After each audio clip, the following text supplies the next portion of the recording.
26장. 제베는 순식간에 적진 깊숙이 파고들어 자무카 연합의 지휘관을 발견했다. 지휘관은 그를 보며 비웃음을 지었다. 저자가 미친 건가? 혼자서 날 죽이겠다고 덤비는 것인가?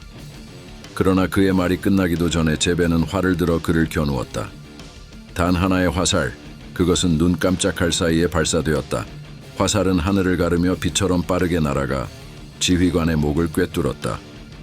지휘관은 놀란 눈으로 제베를 바라보며 목을 움켜쥐었다. 피가 쏟아져 나왔고 그는 그대로 말에서 떨어져 쓰러졌다. 제베는 고개를 돌려 적들의 시선을 마주했다. 그의 눈빛은 날카로웠고 주저함이 없었다. 다음은 누구인가? 그가 외쳤다. 그의 목소리는 강렬하게 퍼졌고 적들은 한순간 모두 얼어붙었다. 지휘관이 죽었다. 후퇴하라. 누군가 외쳤다. 자무카 연합의 병사들은 지휘관이 쓰러지는 것을 보자마자 일제히 퇴각하기 시작했다. 제베는 천천히 화살을 집어넣고 주위를 둘러보며 부하들을 향해 손짓했다. 그의 움직임은 마치 그들이 자주 보아온 전설 속 영웅처럼 보였다. 태무진의 병사들은 그의 뒤를 따르며 적들을 몰아붙였다. 전세는 순식간에 역전되었고 태무진의 군대는 적들을 하나둘씩 무너뜨리며 승리를 확신하게 되었다. 제베의 활 한 발이 전투의 흐름을 완전히 뒤바꾼 것이었다. 전투가 끝난 후 태무진은 제베를 불러 그의 어깨를 꽉 잡았다. 너는 내 기대를 넘어섰다, 제베.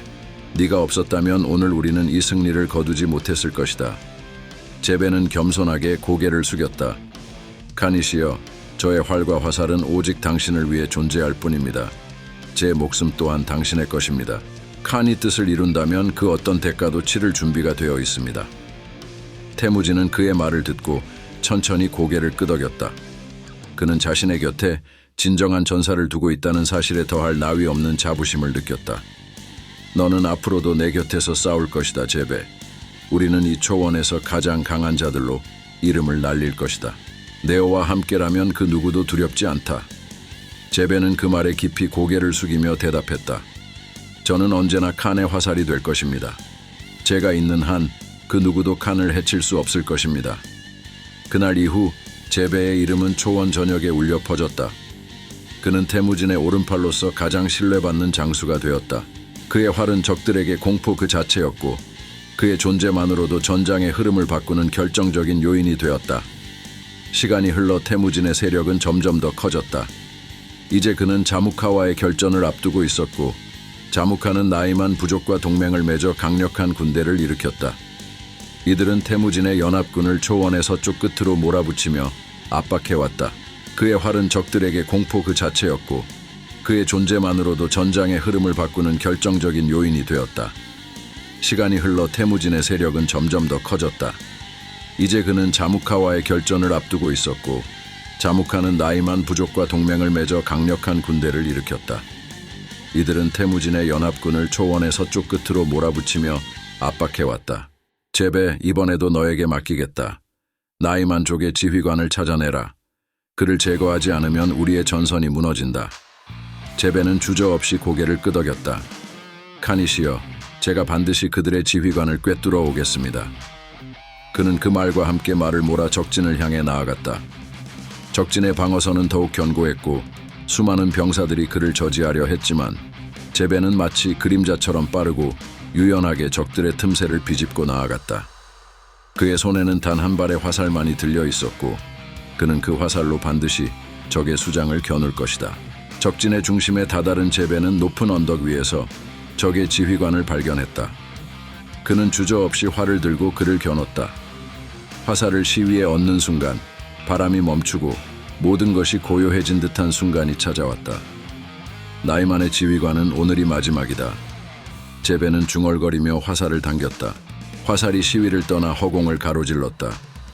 하늘을 가르는 화살은 그 누구도 막을 수 없었다. 그리고 그 화살은 정확히 나이만 지휘관의 목을 꿰뚫었다. 나이만의 병사들은 지휘관이 쓰러지는 것을 보고 한순간 혼란에 빠졌다. 그 틈을 놓치지 않고 태무진의 병사들이 방역을 시작했다. 제베는 적들의 시선을 끌며 빠르게 말을 돌려 퇴각했다. 그의 움직임은 마치 하늘에서 날아오르는 매처럼 예측할 수 없었고 나이만의 병사들은 그의 뒤를 쫓을 엄두조차 내지 못했다. 결국 나이만 족은 지휘관을 잃고 후퇴했다. 그들은 더 이상 전투를 이어갈 수 없었다. 태무진의 군대는 제베의 활 한 발로 승리를 거머쥐었고 그날의 승리는 초원 전역에 전설처럼 전해졌다. 그날 이후 제베의 이름은 초원의 모든 전사들이 두려워하고 경외하는 상징이 되었다. 태무진은 그를 자신의 오른팔로 신뢰했고 제베는 자신의 충성을 오직 태무진에게 바쳤다. 27장 옹칸의 배신. 쿠이텐 전투의 승리 후 초원은 잠시 평온을 되찾은 듯 보였다. 그러나 그 평온은 곧 또 다른 폭풍을 예고하는 고요일 뿐이었다. 자무카와 타이치우드 족의 패배는 태무진의 이름을 초원 전체에 각인시켰지만 그 여파는 곧 옹칸의 두려움을 자극했다. 태무진의 성장 속도는 지나치게 빠르고 위협적이었다. 그가 초원의 패자로 자리 잡기 전에 옹칸은 그를 견제할 필요성을 느끼기 시작했다. 태무진이 타이치우드 족을 완전히 정벌하고 남은 잔당들을 처단하는 동안 옹칸은 자무카와의 접촉을 시도했다. 자무카 역시 태무진의 승승장구의 위협을 느끼고 있었다. 그들은 과거의 태무진의 동료였으나 이제는 그를 견제해야 할 가장 큰 적으로 여겼다. 자무카와 옹칸이 손을 맞잡는 순간 그들의 결정은 초원의 새로운 전쟁의 불씨를 지피기 시작했다. 태무진은 타이치우드 쪽의 마지막 거점을 초토화하고 자신의 진영으로 돌아왔다. 병사들은 여전히 승리의 여운에 젖어 있었고 그들 모두는 이 전투를 통해 태무진이 진정한 초원의 지배자로 부상했다고 확신했다. 그러나 태무진의 얼굴에는 어둠이 드리워져 있었다. 그가 진영에 도착하자마자 전령들이 다급히 달려와 새로운 소식을 전했다. 데칸, 옹칸이 자무카와 연합했습니다. 전령의 목소리에는 다급함과 두려움이 섞여 있었다. 태무진은 그 말을 듣고 입술을 굳게 다물었다. 그의 검은 눈동자가 작게 흔들렸고 얼굴에 미세한 근육이 움찔했다. 그는 잠시 말을 잊은 듯 서 있었다. 그가 겨우 입을 열었을 때 목소리는 믿기지 않는다는 듯 낮고 가라앉아 있었다. 옹칸이 자무카와 연합했다고. 그는 중얼거렸다. 그의 목소리에는 분노와 배신감이 섞여 있었다. 옹칸은 단순한 동맹이 아니었다. 그와 태무진은 혈육처럼 오랜 형제처럼 서로를 신뢰해왔고 전장에서 생사를 함께 나눴던 전우였다. 태무진이 어려움에 처했을 때 옹칸은 그에게 손을 내밀었고 둘은 함께 전쟁터를 누비며 수많은 승리를 쟁취해왔다. 그런데 이제 그 옹칸이 자무카와 손을 잡고 자신에게 칼을 겨눈 것이다. 어째서 옹칸이 나와의 동맹을 깨고 자무카와 손을 잡는단 말인가? 태무진의 목소리에는 떨림이 서려 있었다. 그는 고개를 돌려 수부타이와 젤메를 바라보았다. 그들의 눈에는 묵직한 걱정과 안타까움이 스쳐 지나갔다. 데칸, 옹칸은 당신의 성장 속도를 두려워하고 있습니다. 수부타이가 나서며 조심스럽게 말했다. 그의 눈은 슬프게 내려앉아 있었다. 캉게서 자무카를 무너뜨리고 타이치우드 족을 정벌하면서 그 역시도 위험하다고 생각하게 된 것입니다. 태무진은 그 말을 듣고 고개를 숙였다. 그의 손끝이 살짝 떨렸다. 그는 천천히 주먹을 쥐며 숨을 깊이 들이마셨다. 그가 힘겹게 입을 열었을 때 목소리는 차가운 결단으로 가득 차 있었다. 초원에 영원한 것은 없다. 그는 혼잣말하듯 중얼거렸다. 그 말은 그가 어린 시절부터 스스로에게 되뇌어온 진리였다. 이 넓은 초원 위에서 연합도, 동맹도, 그리고 심지어 형제에마저도 영원할 수 없는 것이었다. 권력의 이동과 세력의 재편은 항상 피할 수 없는 운명이었고 그는 그 사실을 누구보다도 잘 알고 있었다. 태무진은 천천히 고개를 들어 병사들을 향해 돌아섰다. 그의 얼굴에는 더 이상 갈등이나 혼란이 없었다. 오직 결단과 단호함만이 가득했다. 그렇다면 내가 옹칸에게 묻겠다. 그가 정말 자무카와 손을 잡아 나를 공격하려 하는지 아니면 아직 남은 동맹의 의리가 있는지. 데칸, 옹칸에게 전가를 보내시겠습니까? 젤메가 물었다. 그의 얼굴에는 여전히 걱정스러움이 담겨 있었다. 그래, 그에게 내 메시지를 전해라. 나는 그와 싸우기 원치 않는다. 우리는 함께 승리를 나눴고 초원을 지켜왔다. 내가 그를 공격할 의사는 없다. 자무카와의 연합을 끊고 돌아온다면 우리는 여전히 형제의 연으로 묶여 있을 수 있다. 태무진의 목소리는 굳건했고 그 안에는 옛 동맹을 향한 마지막 신뢰가 담겨 있었다. 전령이 옹칸의 진영으로 급히 떠났다. 태무진은 긴 시간 동안 진영을 돌며 조용히 병사들을 살폈다. 그의 눈빛은 여전히 차갑고 그가 하는 말은 짧고 명료했다.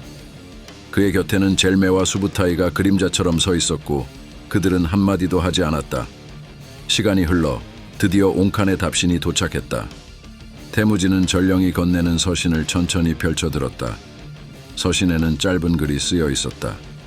그 내용은 그의 가슴을 깊이 찔렀다. 네오는 너무 컸다, 태무진. 초원의 질서를 위해서라도 너를 더 이상 두고 볼 수 없다. 태무진은 서신을 읽고 천천히 눈을 감았다.